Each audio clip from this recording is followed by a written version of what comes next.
है हमारे दर्शक के लिए ये बहुत इम्पोर्टेंट है।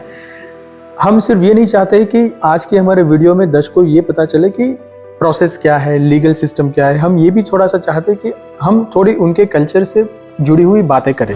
तो सबसे पहले मैं आपको यही प्रश्न पूछना चाहूँगा जो आमतौर पे बहुत बच्चे को होता है जो भी यूके जाता है, क्या यूके में सेटलमेंट होना पॉसिबल है? कि एक ऐसी चीज़ जो कि उनकी बहुत ही यूनिक है, जो और कोई इंग्लिश स्पीकिंग कंट्री में नहीं है। हेल्थ केयर से जुड़ी हुई कुछ चीज़ आपको अगर लग रही हो, मैं मेरा पहले क्वेश्चन से शुरू करता हूँ। मैडम, आप रेडी हैं? I am excited for this round. Britain की ये जो इंग्लैंड की ट्रैवलिंग सिस्टम है, उसके बारे में आप क्या सोचते हैं? काफ़ी सारी चीज़ें मुझे लगा कि मुझे खुद को भी क्लैरिटी हुई है, और हम दर्शकों को भी बता दें कि आपको ऐसे क्वेश्चंस, ऐसे आंसर्स मिलेंगे जो कि आपको बहुत ही हेल्पफुल हो सकते हैं। तो बने रहिए हमारे साथ।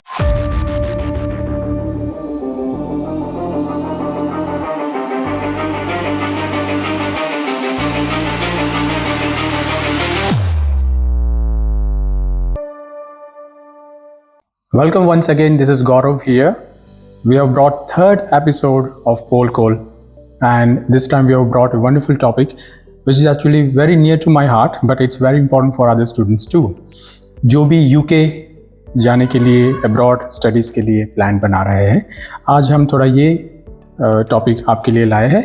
और मैं थोड़ा सा पहले ही ये बता देता हूँ कि इसके अंदर हम यूके जाने के क्या फ़ायदे हैं, क्या डिसएडवांटेजेस है, इन सारी चीज़ों पे जो जनरल है उस पर न डिस्कशन करके ऐसी चीज़ों पे थोड़ा हम फोकस करेंगे जो कि आमतौर पे बहुत कम अवेलेबल है, जिससे लोगों को इन्फॉर्मेशन डिटेल में मिले और ऐसी चीज़ें मिले जो शायद उतनी उपलब्ध नहीं है ऑनलाइन चैनल्स पे।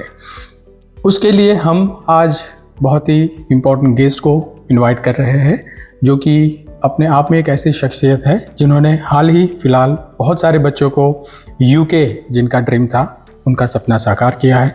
ना ही वो सिर्फ एजुकेशन के लिए लोगों को एम्पावर करते हैं, मगर बच्चे वहाँ पर पहुँचने के बाद भी उनकी जो सोशल लाइफ होती है, ये जो ट्रांजिशन फेज़ होता है, मैं मानता हूँ कि transition phase it is very important in anyone's life. जो भी अब्रॉड जाते हैं उसके साथ साथ जो भी चैलेंजेस होते हैं, ये चैलेंजेस को कैसे फेस करना है, यहाँ तक हमारे जो चीफ गेस्ट है ये हेल्प करते हैं और गेज करते हैं, बच्चों को एम्पावर करते हैं, and she herself is wonderful motivator.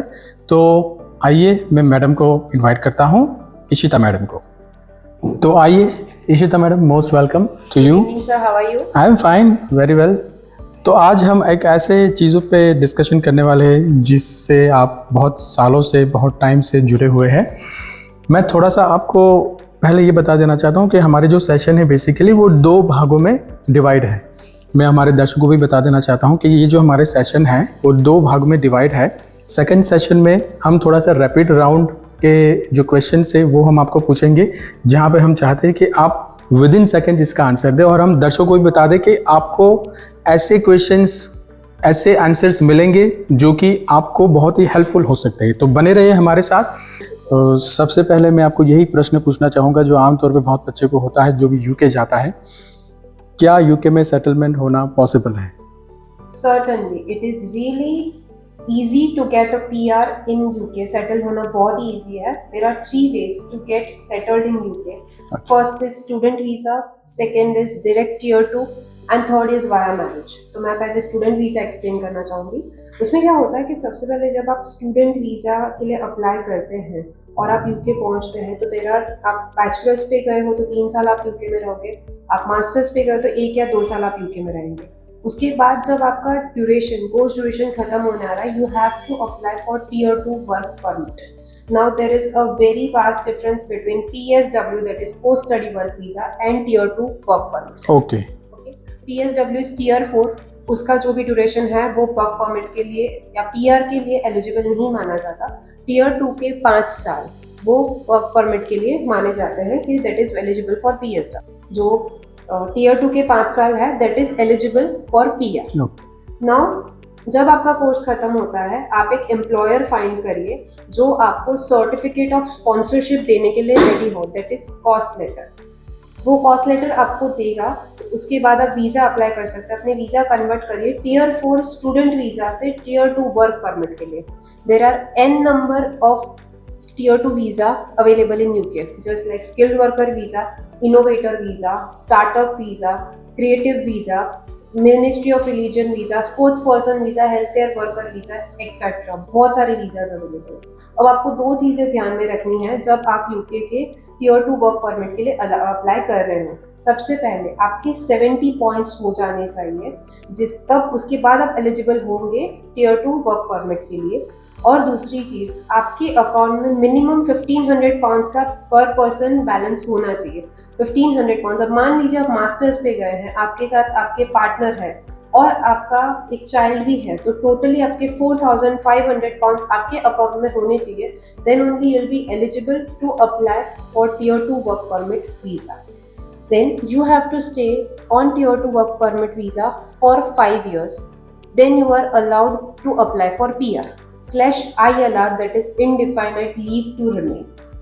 Now the second way is to directly apply for tier 2. काफ़ी सारी एजेंसीज हैं जो वर्क परमिट्स निकालती हैं, यूके की वर्क परमिट्स, जिसके लिए आपको यहाँ से आपकी जो कंट्री ऑफ डोमिसाइल है वहाँ से अप्लाई करना होता है। अब उसमें आपको दो चीज़ें ध्यान रखनी है कि आपको एक इंग्लिश प्रोफिशिएंसी टेस्ट अपीयर करना रहेगा। अच्छा। जैसे कि होता है IELTS, PT या लैंग्वेज सर्टी, ऐसे कोई भी टेस्ट अपीयर कर सकते हैं। Minimum requirements 5.5 not less than 5 की होती है, वो अपीयर करके पास करिए और वो आप इंक्लूड कर सकते हैं टियर 2 के लिए भी। टियर 2 के लिए। अच्छा।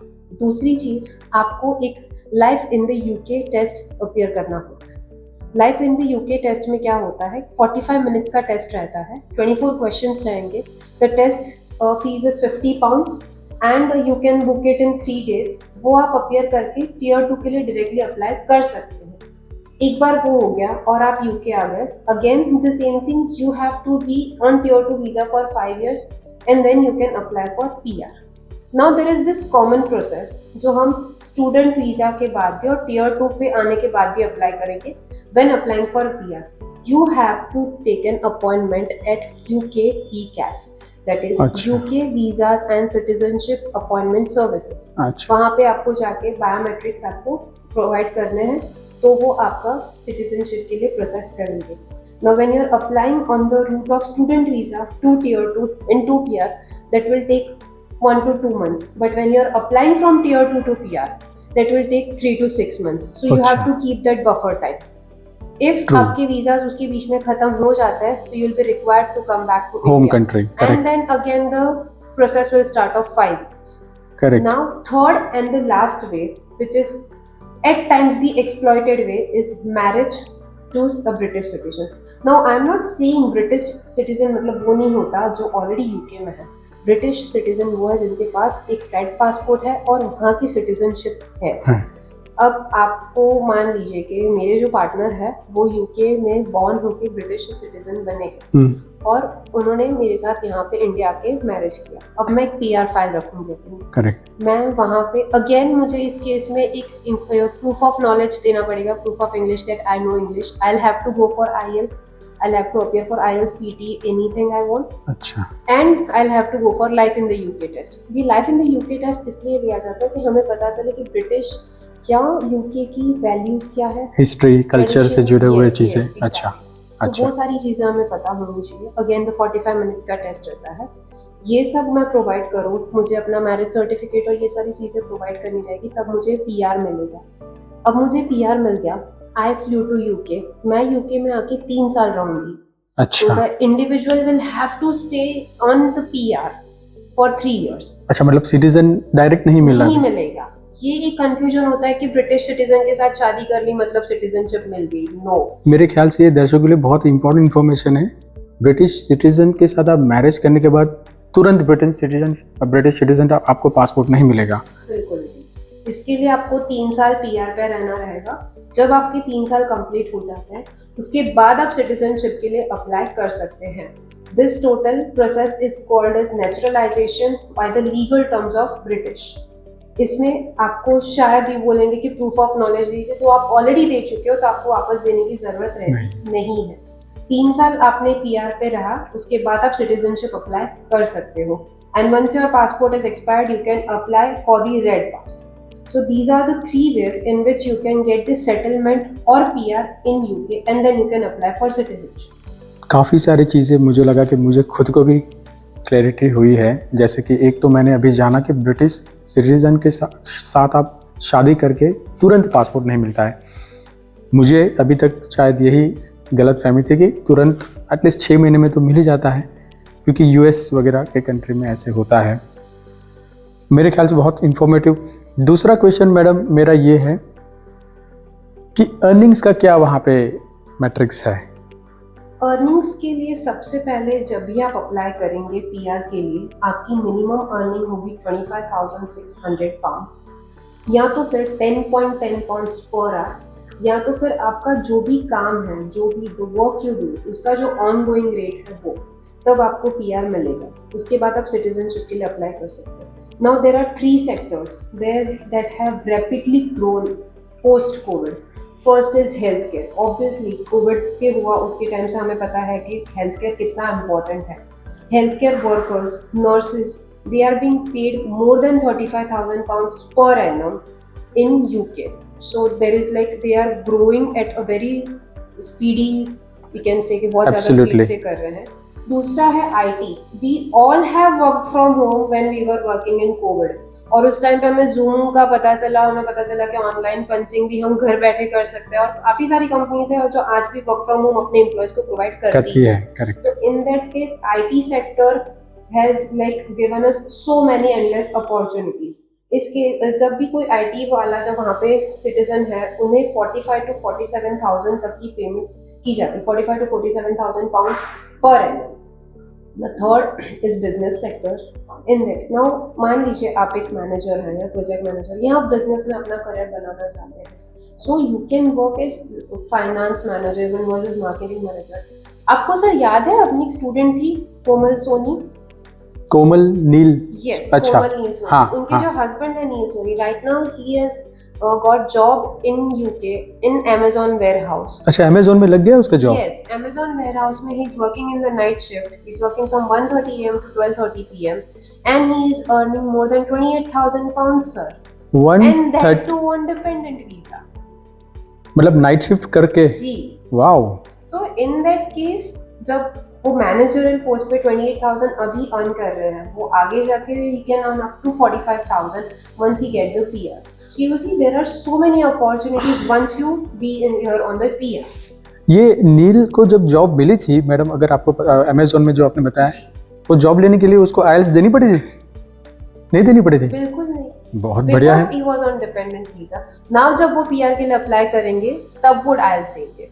अभी तो सिर्फ डिपेंडेंट वीजा पे गए हैं, इसलिए अभी जरूरत आई थिंक उनके एक किड भी थे ना? उनकी एक डॉटर है आयरा, और उनको सबसे बड़ा फायदा ये है यूके में अभी जाने का, सबसे बड़ी एडवांटेज ये है कि आयरा जब तक 18 साल की नहीं होती तब तक उनका एजुकेशन फ्री ऑफ कॉस्ट रहेगा। सो अभी जो उन्हें, अभी तो आयरा 2 साल की है, जब वो 3 साल की होगी उसे स्कूल में एडमिट करेंगे, उस टाइम से उसका एजुकेशन फ्री ऑफ कॉस्ट रहेगा till she turns 18। So they are absolutely not having any expenses for her education. The only expense they must be having will be the uniforms and the books, but that is nominal.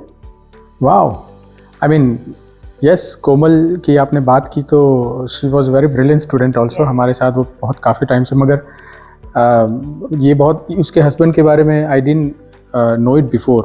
बहुत अच्छा है, congratulations उनको आप मेरे तरफ से भी बता सकते हैं।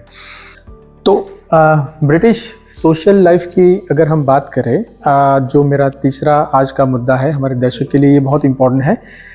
हम सिर्फ ये नहीं चाहते कि आज के हमारे वीडियो में दर्शक को ये पता चले कि प्रोसेस क्या है, लीगल सिस्टम क्या है। हम ये भी थोड़ा सा चाहते हैं कि हम थोड़ी उनके कल्चर से जुड़ी हुई बातें करें। जहाँ तक मैं अगर मेरी बात बताऊँ तो मैं खुद यहाँ रहा हुआ हूँ। अकॉर्डिंग टू मी, वेल, ये मेरी पर्सनल ओपिनियन है कि Britishers are most important or most creative creature on the earth and most disciplined and well mannered। जहाँ तक मैंने इन लोग को पढ़ा है, उनके साथ रहे हैं, इनकी जो कल्चर है वो ज़्यादातर इन्फ्लुएंस है उनके मोनार्क से। ये बहुत बड़ा एग्जाम्पल, एलिजाबेथ, अभी उनकी डेथ हो गई, अब चार्ल्स है किंग, मगर इनके लाइफस्टाइल से बहुत ही इन्फ्लुएंस्ड थे लोग। और मुझे लगता है कि इनकी जो लेगेसी है वो उनके सिटीजन्स में देखने को मिलती है। आपका क्या कहना है इसके बारे में? देखिए, सबसे पहली बात, जब भी हम कोई भी सोशल लाइफ की बात करते हैं, हम अगर जो जैसे मैं घर ले रही हूँ तो मैं सबसे पहले देखूंगी कि which is the most safest neighborhood that I can have. True. Now the most coolest and safest neighborhood here in London are Spitalfields, Correct. Hackney Wick and Walthamstow. ये जो neighborhoods है वो बहुत ज़्यादा safe है. They are having street arts and also they are having the best restaurants one can ever explore. Now talking about the food, and they are having diverse cultures. More than 300 languages are being spoken every day in London. So you will find each and every religion over there in London. Also मैं बात करूँ कि अगर जो music की बात की जाए तो there are music bands like आप अगर जो कोई भी फेस्टिवल पे जा रहे हैं, जैसे न्यू ईयर था तो न्यू ईयर पे every day you would find one band at least playing in London. There is like O2 Arena, Brixton Academy and so many like that. और दूसरी चीज़ जो है जो हम सोशल लाइफ के लिए हमारे लिए बहुत ज़्यादा इम्पोर्टेंट है वो है स्पोर्ट्स. तो सभी जानते हैं कि cricket is the national sport for England, but do you know that tennis, rugby and football are equally important. Liverpool Football Club and Manchester Football Club are so famous. Like I am a fan of Lionel Messi. Yes, wow. Also, talking about the socialism, we love socialism. We are called as a social animals. तो night life की बात की जाए, West End area in London is very famous for their nightlife and it's having amazing clubs over there where you can go party like an animal. Wow, बहुत ही ये आपने एक बहुत अच्छी बात बताई. डाइवर्सिटी की जो आपने बात की, अगर मैं मेरा एक्सपीरियंस देखो, मैं थोड़ा मेरा एक्सपीरियंस इसलिए शेयर कर पा रहा हूँ क्योंकि हम लोग उस चीज़ से कभी जुड़े हुए थे. जब मेरी यूनिवर्सिटी का पहला दिन था तो मुझे अभी याद है कि टोटल 40 बच्चे थे हम लोग और उसमें 33 नेशनलिटीज़ थी. 33 नेशनलिटीज़. और जो हमारे फैकल्टी जो हमारा पैनल थे उसमें करीब 8 से 10 थे. जो पहला दिन हमारा ओरिएंटेशन का होता है वो सारे फैकल्टी की भी नेशनलिटी अलग. पहले दिन तो ऐसा लग गया है जैसे पैरों तले ज़मीन के, यार मतलब आधे वर्ल्ड एक ही क्लास में है. मगर 1-2 महीने के बाद हमें पता चला यार कितनी डाइवर्स पूरी दुनिया आपके क्लास में है. यू वोंट बिलीव, हमारे पाकिस्तानी लोग भी हमारे बहुत अच्छे फ्रेंड हो गए. देखो, जब तक हम मिले नहीं है तब तक हमें उनके बारे में अफवाहें हैं और है ना, उनके भी हमारे बारे में. भाईचारे का मैसेज लेकर हम अलग हुए हैं. मगर डाइवर्सिटी आई थिंक ये बहुत बड़ा बेनिफिट है इंग्लैंड में अगर बच्चे पढ़ते हैं तो, क्योंकि आपको Chinese, Korean, Japanese, Israeli, Sri Lankan, ये इन लोगों के बीच में पढ़ना मतलब I think it is one of the great opportunity. And learning hello in so many different languages make you feel so proud. Wow. आज आपको hello, हम जो languages normally बोलते हैं हमें उसमें पता है कि नमस्ते हिंदी में बोला जाता है, केमचो गुजराती में बोला जाता है. लेकिन आपको चाइनीज में अगर जो आके हेलो बोलेगा या कोरियन में या श्रीलंकन में, you will feel so good. और ये आप खुद आके अपने नेबर्स को बताएंगे कि आपको पता है चाइनीज में हेलो को ऐसे बोला जाता है. I still remember, I think one of my Chinese friends used to greet me like knee how something, I am not much sure, something ऐसे ही, कि मतलब बहुत इम्पॉर्टेंट है. जब आप डाइवर्स कल्चर में रहते हैं तो आपकी जो सोचने के दायरे जो है वो बहुत ही बढ़ जाते हैं, बहुत ही एक्सपैंड हो जाता है ना.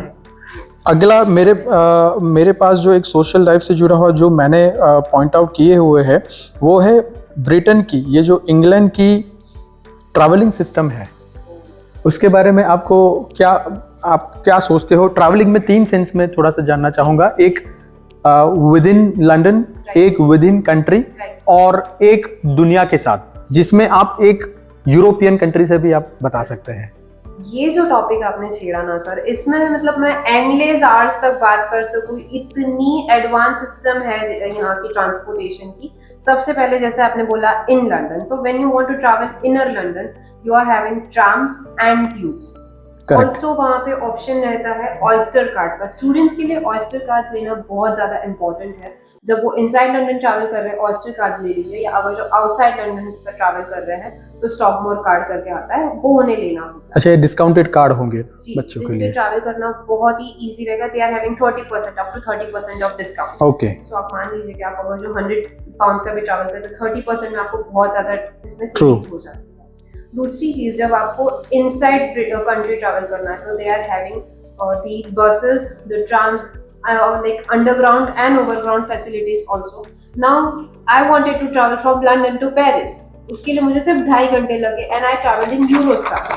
So this is the amazing thing. I can travel to anywhere in Europe with the help of rail system. So there are so many things. Also they are having applications such as City Mappers, Uber, Bolt and so many like that, जो मैं description box में नीचे mention कर दूंगी, जिसमें आपको पता चलेगा कि आपकी बस की टाइमिंग्स कौन सी है, स्केड्यूल क्या है, आपको ट्रेन टाइमिंग्स आपको पता चलेगा, आपको ट्रैम्स के बारे में पता चलता है कि क्या स्केड्यूल है, वो कैसे आ रहे, कितने बजे तक आप कहाँ पहुँचोगे, तो वो आप स्केड्यूल एक फॉलो कर सकते हो, जिसकी वजह से आप बता सकते हो हाँ मैं इस जगह पे इतने बजे तक पहुँच जाऊँगी. This will be very beneficial for you, obviously, because you have to follow the university schedules. In that way, you will be very like बहुत easily आपके हो जाता है उस टाइम. मतलब कि ये जो सिस्टम मेरे ख्याल से ये डेवलप की है वो इन्हीं लोग की देन है कि इतनी सारी इतनी कॉम्प्लेक्स चीज़ों को मेंटेन करना ये कोई मजाक तो बात है नहीं. मेरे ख्याल से बहुत ही अच्छी सिस्टम है. ये सिस्टम यहीं से निकल के आती है. हमको यही पता है कि ब्रिटिशर्स ने पूरे वर्ल्ड पे राज किया है, जिसके रूट में जाकर अगर आपको पढ़ाई का मौका मिल रहा है तो आई थिंक बहुत अच्छा अपॉर्चुनिटी ये हो सकता है. अगर एक और सोशल लाइफ के बारे में बात करें, मुझे अगर आपको पूछना है कि एक ऐसी चीज़ जो कि उनकी बहुत ही यूनिक है, जो और कोई इंग्लिश स्पीकिंग कंट्री में नहीं है, चाहे उनके काम से जुड़ी हुई, तो क्या आपको लग सकता है? सबसे बहुत ही अच्छी चीज़ जो मैं बोलूँगी वो है 5 to 6 वीक्स का हॉलीडे वैकेशन पे. जैसे हमें यहाँ पे पेड लीव्स मिलती है, but we get hardly 12 to 15 paid leaves like paid days. अच्छा, ये हॉलीडे पे मतलब जो काम करते हैं उनको? जी. अब जब आप ऑलरेडी टियर 2 वर्क परमिट पे वहाँ पे हैं and you are working full time, तो उस टाइम पे आपकी कंपनी आपको 5 to 6 वीक का हॉलीडे पे देगी, जिसमें आप हॉलीडे ले सकते अपने कंट्री में वापस आ सकते हैं, but will be paid for that. और ये कितने टाइम के लिए होता है? 6 महीने? एक साल में 6 वीक सर. तो मतलब आप 1.5 महीने के लिए तो ट्रैवल करके आ ही सकते हैं. Who does that, who gives that? मतलब 1.5 महीना? यस, बहुत बढ़िया है. 1.5 महीने के लिए अपनी कंट्री में वापस. मतलब इंडिया की बात करें तो मेरे हिसाब से इंडिया में तो अगर देखा जाए, गवर्नमेंट लिस्ट बनाया जाए तो भी 1.5 महीना तो नहीं होता है. बिल्कुल नहीं सर. ये बहुत ही यूनिक पॉइंट है. बहुत सही बात है. तो हम आगे बढ़ते हैं और एक लास्ट सेकंड भाग पे जाने से पहले क्वेश्चन पूछना चाहूँगा. हेल्थ केयर से जुड़ी हुई कुछ चीज़ आपको अगर लग रही हो? जब आपको पीआर मिल जाता है और आप वहाँ पे रह रहे हैं on indefinite leave to remain, you don't have to pay immigration health surcharge. If you remember, आप जब स्टूडेंट वीजा पे यहाँ आते हैं या जब आप टियर 2 पे कन्वर्ट करते हैं, तो आप एवरी ईयर के लिए एक हेल्थ इंश्योरेंस टाइप का एक इमिग्रेशन हेल्थ सरचार्ज पे करते हैं, जिसमें आपका जो भी डॉक्टर से जुड़ा हुआ जो भी खर्चा है, जो भी एक्सपेंस है, वो फ्री ऑफ कॉस्ट हो जाएगा. But once you are on PR, everything is free of cost. You won't have to pay immigration health surcharge till the time you get citizenship, and obviously उसके बाद तो आपको कुछ पे करना है ही नहीं. So once you are settled in UK, आपका ये जो हेल्थ कॉस्ट था जो आप इतने टाइम तक पे कर रहे थे, वो भी फ्री ऑफ कॉस्ट हो गया. सो अल्टीमेटली जब हम यहाँ जाते हैं, यहाँ पे किसी डॉक्टर को दिखाते हैं, जो कंसल्टेशन फी पे करते हैं, या कोई बड़ी सी सर्जरी कर रहा है उसका कुछ पेमेंट कर रहा है, वो पूरा फ्री ऑफ कॉस्ट रहेगा यूके में. अच्छा, मतलब स्टूडेंट पे जब बच्चा जाता है उस वक्त उसको हेल्थ चार्जेस पे कर रहे हैं? वो हेल्थ चार्जेस यहाँ से पे करके जाएगा. अच्छा. बट वो उसे सिर्फ कंसल्टेशन फ्री रहेगा. ओके. जो डॉक्टर प्रिस्क्राइब करेंगे, जो मेडिसिन प्रिस्क्रिप्शन पे मिलेगी, वो उसे पे करनी रहेगी. ओके, मतलब consultation will be free. You have to pay nothing even for medicines also. Everything is free. Great, बहुत बढ़िया है. तो अब हम आगे हमारे सेकंड पार्ट पे मूव करें. तो जो हमारे दर्शकों को मैं वापस याद दिला देता हूं कि हमारा जो सेकंड पार्ट है ये एक रैपिड फायर राउंड है. हमारे जो गेस्ट है मुख्य रूप से उनको आंसर देने हैं कुछ सेकंड्स में. उनको सोचने का टाइम हम 5 सेकंड खैर दे सकते हैं, 5 से 6 सेकंड, मगर उनको आंसर बहुत संक्षिप्त में देना है, ब्रीफ में, 1 या 2 शब्द से ज़्यादा वो नहीं दे सकते. तो आइए मैं मेरा पहले क्वेश्चन से शुरू करता हूँ. मैडम आप रेडी हैं? I am excited for this round. तो I have a list of questions. तो सबसे पहला क्वेश्चन मेरा ये है, What would you do immediately once you land in London? I am going to London Eye and I'm going to admire it like anything. I love London Eye. और मैं मतलब पहुंच के बस वहीं चली जाऊंगी. एकोमोडेशन और सब हो गया साइड में. पहले अच्छा, लंदन आई जाएंगे आप? वो वही जो मैरी गोल्ड राउंड है वही जाएंगे? Wow. biggest merry-go-round we can say in the world, and the second best is located in Dubai. That is known Okay. as Dubai, and third eye is in Delhi. London Eye याद रखे भैया, जो भी जा रहे हैं London Eye. London eye जाएंगे. I think it's in the heart of London itself, Yes. right? Just on the river Thames, Yes. next to London Bridge, London थोड़ा सा. Yes. Great. Second question, what is the most beautiful thing in the UK?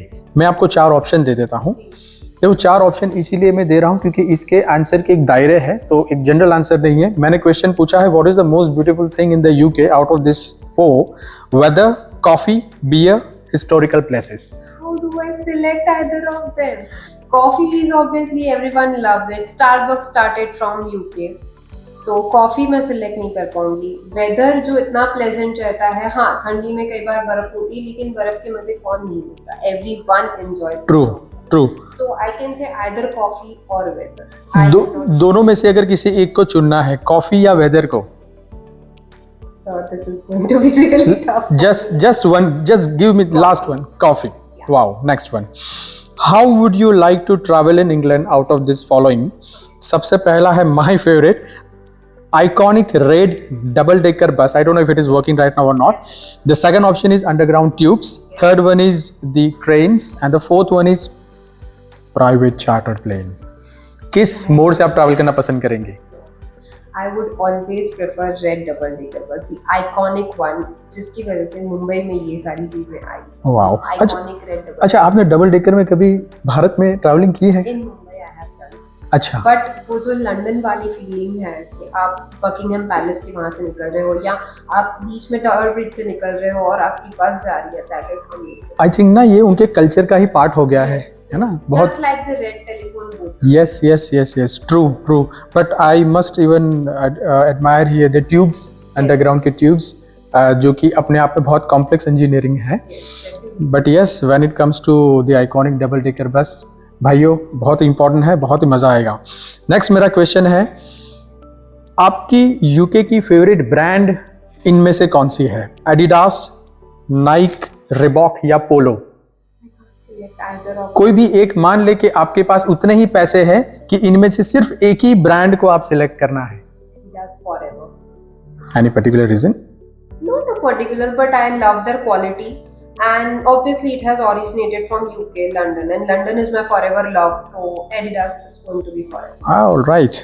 Next one is, if you given 100% scholarship, अगर आपको chance दिया जा रहा है कि आपको फ्री में पढ़ाएंगे, which university you would select out of this?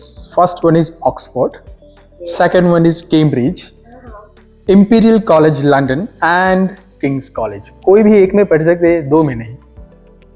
Free में पढ़ाई है. फ्री में पढ़ाई है या कैसे भी हो, अगर जो मुझे चूज करना है, मुझे सिलेक्ट करना है, तो मैं सिलेक्ट करूंगी ऑक्सफोर्ड ही भैया, क्योंकि सबसे पहले टॉप रैंकिंग में सबसे पहला नंबर ऑक्सफोर्ड का. अच्छा, ये सारे मेरे ख्याल से हाँ, ये सारे ही टॉप 10 में आती है. ट्रू. बट जब अगर जो टॉप 10 में भी बोला जाए तो पहला नंबर कौन सा है, तो दैट इज ऑक्सफोर्ड. मैं बोलूंगी कि मुझे पढ़ाई करने मिले, भले ही लंदन में ना हो. ऑक्सफोर्ड का मेन कैंपस ऑक्सफोर्ड एरिया में है, इंग्लैंड में है, लंदन से 2 घंटे की दूरी पे पड़ता है, लेकिन फिर भी मैं वही पढ़ूंगी बिकॉज वो उसकी डिग्री, अगर जो हम कंपेयर करते हैं हार्वर्ड के साथ, तो भी Oxford comes first, and that has 100% employment opportunities. So obviously that is going to be the first choice. Absolutely. मेरा अगला क्वेश्चन है, शायद से ये ऑलरेडी हमने डिस्कस कर लिया है, but still as a matter of concern, your best or favorite place in the UK out of following 4? Museums. Wow, London museums are amazing. The second one is a roller coaster ride. Blackpool. The third one is Buckingham Palace. Yeah. And the fourth one we have just concluded, London Eye. इनमें से कोई भी एक चीज आपकी favourite आपको लिखनी है या फिर बतानी है, तो कौन सी रहेगी? We can also add Tower Bridge, London Bridge over here, जहाँ Okay. पे आप बाहर गार्डन में बैठ के देख सकते हैं कि जब भी कोई शिप या बोट पास हो रही है, वो बीच में से खुल जाता है, and you can have like, ये चीज़ यहाँ पे बहुत कम मिलती है. जैसे मुझे पता है यहाँ ये चीज़ सिर्फ हावड़ा में की जाती है, कोलकाता में, मुझे जहाँ तक पता है तब तक, कि जब भी शिप या कुछ नीचे से निकलता है बोट, तो ये ब्रिज ओपन हो जाता है. अच्छा, जहाँ तक मुझे पता है. marvelous engineering, to be honest. Yes, When yes. it comes to, I mean, London Bridge is itself is iconic in the world. और ये जब open होता है, I think I have also witnessed that Yes. once, but absolutely आज जब इसको refresh हम करते हैं तो मेरा अगला सवाल है, I'm sure you are going to love this question. अगर आपको एक दिन स्पेंड करने के लिए बताया जाए इनमें से कोई सेलिब्रिटीज के साथ, तो कौन सी सेलिब्रिटीज आप पसंद करेंगे?